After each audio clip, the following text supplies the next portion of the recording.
ہر national centre کے ساتھ 8 سے 10 انجینئرنگ یونیورسٹیز میں لیبس کو ایسوسیٹ کیا تھا جہاں جہاں پر ہمارے پاس اس کا ہیومن ریسورس موجود تھا.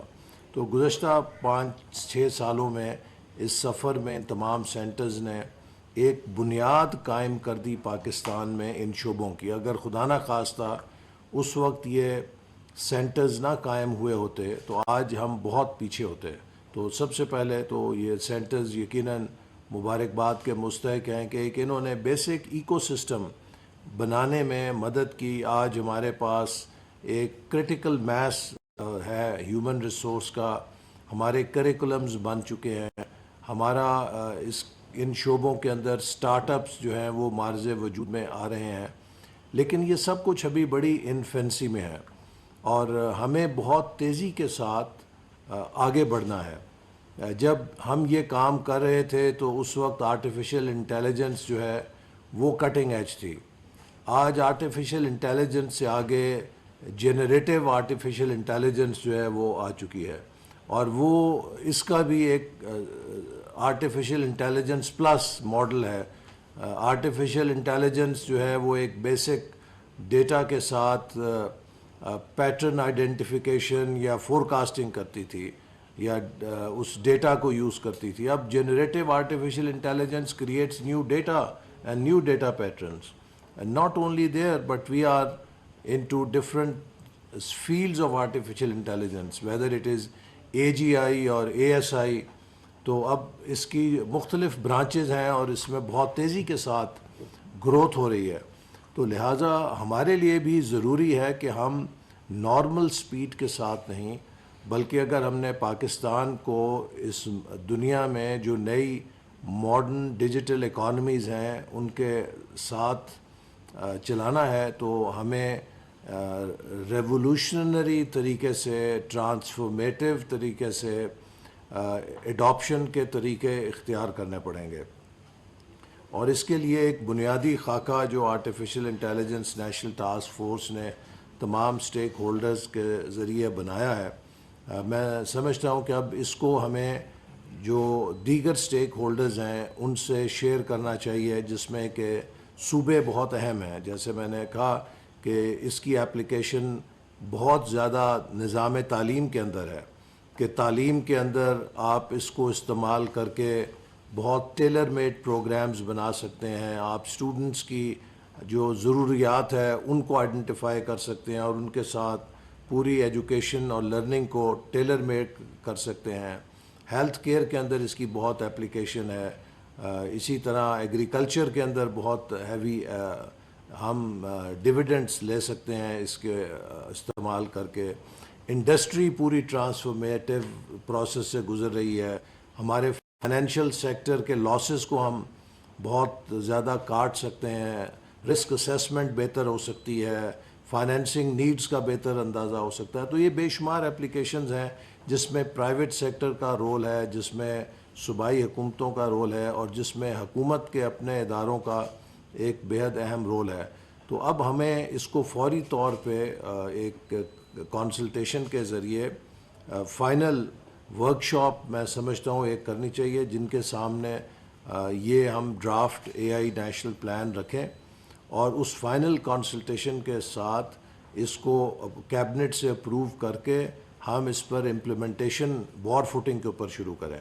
اور اسی طرح اوورسیز پاکستانیز جو ہیں جن میں کئی کو میں نے آئیڈینٹیفائی کیا لنکڈ ان کے ذریعے یا وہ میرے رابطے میں آئے تو انہیں بھی میں نے کہا کہ آپ ہماری اس معاملے میں رہنمائی کریں. جو آپ کا بین الاقوامی تجربہ ہے وہ پیچھے back home you must share with us. تو ان لوگوں کے ساتھ بھی اس پالیسی کو آپ شیئر کیجئے تاکہ ان کی بھی انپٹ آئے. اور ہم چاہتے ہیں کہ جو پاکستان کے مستقبل کا ترقی کا ایز پلاننگ منسٹر یہ میری ذمہ داری ہے کہ جو ہمارا مستقبل کا نقشہ ہے وہ 20ویں صدی کے ماڈل پہ نہ ہو, وہ 21ویں صدی کے جو ڈرائیورز ہیں جو فورتھ انڈسٹریل ریولوشن سے اب آگے دنیا پوسٹ فورتھ انڈسٹریل ریولوشن میں جا رہی ہے.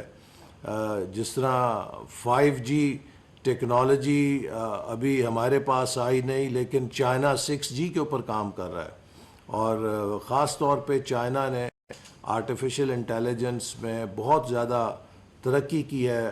میں بھی ان کے جب حالیہ دورے پہ تھا تو وزیر تعلیم مجھے کہہ رہے تھے کہ ہمارے لیے تو اب آرٹیفیشل انٹیلیجنس از ٹوڈے، ہم نے اس میں داخل ہو چکے ہیں اور ہر سطح پہ ہم اس کو اپلائی کر رہے ہیں.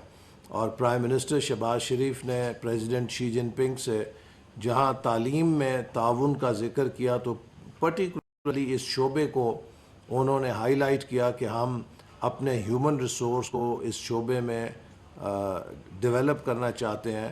تو چین کی وزارت تعلیم نے خاص طور پہ ہمارے ساتھ ذکر کیا کہ ہمیں صدر کی ہدایات ہیں کہ ہم کس طرح اس شعبے میں آپ کے ہیومن ریسورس کو ڈیولپ کرنے میں مدد کر سکتے ہیں. تو اس کے لیے ضروری ہے کہ ہم ایجوکیشن منسٹری کے ساتھ مل کر ہائر ایجوکیشن کمیشن کے ذریعے چائنا نے ایک ورکنگ گروپ تشکیل دے دیا ہے، ہم بھی اس کے ساتھ بیٹھ کر اپنے جو مستقبل کی ہیومن ریسورس ریکوائرمنٹس ہیں ان کے جو لیڈنگ انسٹیٹیوشنز ہیں لائک چنگوا یونیورسٹی اینڈ مینی ادر جو کہ آج دنیا کی ٹاپ یونیورسٹیز میں ہیں اور ٹیکنالوجی سینٹرز ہیں، ان کے ساتھ مل کر اے آئی ایڈاپشن اور اے آئی ہیومن ریسورس ڈیولپمنٹ میں لنکیجز قائم کریں. مجھے تھوڑا سا یہ سن کر حیرت ہوئی اور افسوس ہوا کہ کچھ ممالک جو ہیں وہ ہمارے بچوں کو اور بچیوں کو جن کے پاس اسکالرشپس ہیں پی ایچ ڈی کے، ان کو ویزاز نہیں دے رہے، ان کو جانے نہیں دے رہے.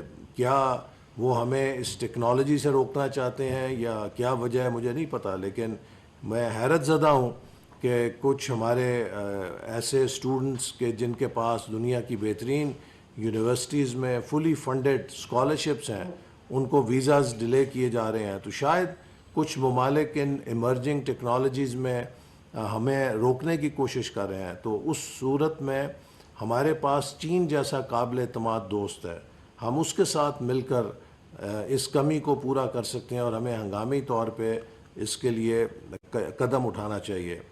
ہواوے نے ابھی وزیر اعظم صاحب کے دورے پہ جب وہاں پر ان کے ہیڈ کوارٹر کا دورہ ہوا تو پرائم منسٹر کی درخواست پہ 2 لاکھ نوجوانوں کو سالانہ آئی ٹی سکلز ٹریننگ کے پروگرام کو امپلیمنٹ کرنے کا وعدہ کیا. تو میں چاہتا ہوں کہ اس پر بھی آپ کا جو سرٹیفیکیشن کا پروگرام ہے آپ فوری طور پہ ہواوے کے ساتھ کوآرڈینیٹ کریں تاکہ ان کے جو 2 لاکھ نوجوانوں کو انہوں نے ٹرین کرنا ہے اس میں یہ اے آئی کی جو سرٹیفیکیشن آپ نے بنائی ہے ہم اس کو اس کے اندر شامل کر سکیں تاکہ یہ نوجوان اس ٹریننگ کو لینے کے بعد پھر پروڈکٹیو ڈیجیٹل ورک فورس کے طور پہ ملک کے لیے کارآمد ہوں یا خود کام کریں یا باہر جا کے کام کریں. اب تو اپنے ملک سے یہ کام کر سکتے ہیں اور Pakistan is already a 3rd biggest e-lancing country and we are proud of our youth کہ ہمارے عصر حاضر کے تقاضوں کے مطابق ہمیں بھی مصنوعی ذہانت جیسی جدید ٹیکنالوجی کو اپنانا ہوگا. مصنوعی ذہانت کے حوالے سے آگاہی ورکشاپس کا انعقاد ضروری ہے. وفاق کی وزیر منصوبہ بندی اور ترقی احسن اقبال تقریب سے خطاب کر رہے تھے. مزید خبروں میں آپ کو بتائیں گے کہ چین جنوبی ایشیا ایکسپو چین کے صوبہ